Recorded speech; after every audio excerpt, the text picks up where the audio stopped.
इसवी सन 1818 अगोदरचा रायगड आणि 1818 नंतरचा रायगड. 4 मे 1818 हा रायगड निर्मितीपासून ते आतापर्यंतचा सर्वात काळा दिवस म्हणावा लागेल. जर त्यावेळी ही घटना घडली नसती तर आज आपल्याला कमीत कमी महाराजांच्या पदस्पर्शाने पावन झालेल्या इमारती नक्कीच पाहायला मिळाल्या असत्या. सलग 12 दिवस हे स्वराज्याचं वैभव अग्निज्वालांमध्ये जळत होत.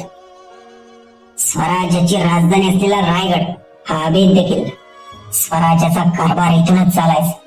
महाराजांच्या आणि संभाजी महाराजांच्या मृत्यूनंतर स्वराज्याचे सूत्र पेशव्यांच्या हाती गेले आणि मराठ्यांनी स्वराज्याच्या सीमा अटकेपार नेल्या. त्यानंतर मध्यंतरी काही कारणांमुळे मराठा साम्राज्य लयाला गेलं. इंग्रजांच्या वाढत्या अतिक्रमणामुळे स्वराज्यावर इंग्रजांनी युनियन जॅक फडकावला होता. दुसरा बाजीराव पेशव्याकडे तेव्हा स्वराज्याची सूत्रे होती. 1815 पासून इंग्रजांचं वर्चस्व वाढू लागलं होतं. त्यानंतर इंग्रजांनी हळूहळू आपले पाय पसरवायला सुरुवात केली आणि स्वराज्यातील किल्ल्यांकडे लक्ष वेधले. स्वराज्यातील किल्ले म्हणजे बघताक्षणी शत्रूला घाम पडणारे सह्याद्रीचे कडे आणि स्वराज्याची अस्मिता. किल्ले काबीज करणं म्हणजे सोपी गोष्ट नव्हती, पण इंग्रजांनी आपले पाय एवढे पसरवले होते की बरेच किल्ले इंग्रजांना काहीच न करता मिळाले होते.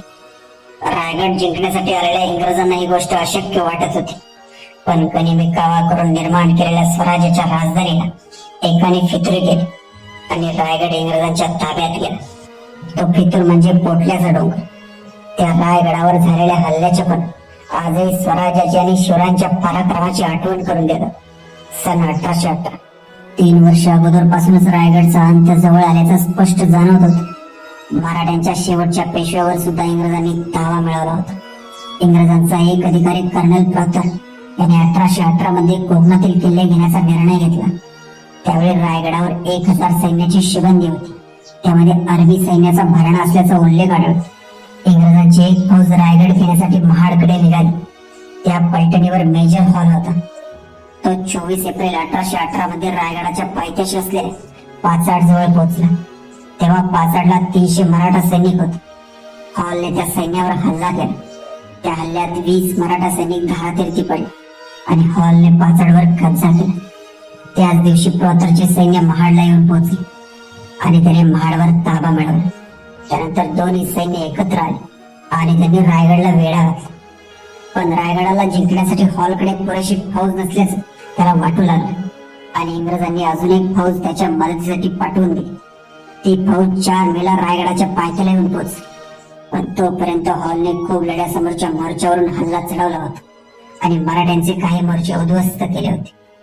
इंग्रजांच्या सैन्याने रायगडच्या रक्षणार्थ प्रताप गडाहून येणारी मदत थोपवून धरली. पण रायगड सहजासहजी जिंकणं इंग्रजांना अवघड वाटू लागलं. त्याला काय करावं समजत नव्हतं.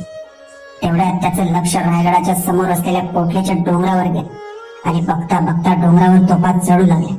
पोटल्याचा डोंगरही तसा अवघड, पण त्या जागी इंग्रजांनी तोफा चढवल्या. अभेद्य रायगडावर कब्जा करण्यासाठी पोटल्याच्या डोंगराने फितुरीच केली होती जण.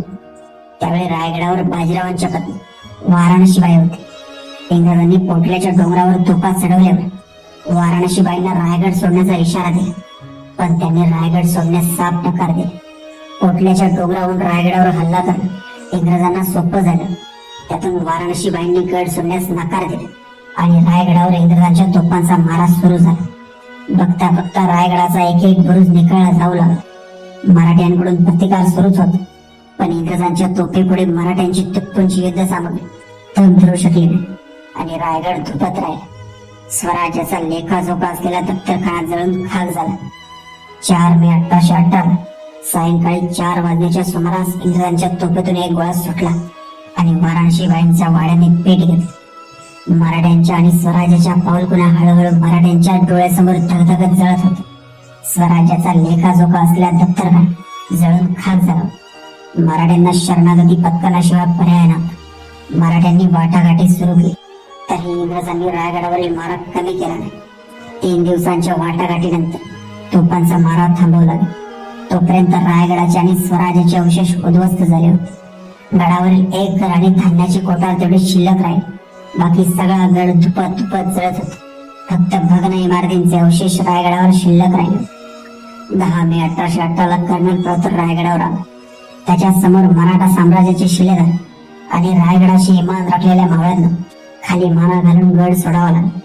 त्यानंतर रायगड इंग्रजांच्या ताब्यात गेला आणि दुसऱ्या बाजीरावांच्या पत्नी वाराणसीबाई तहाच्या अटीनुसार पुण्याला रवाना झाली.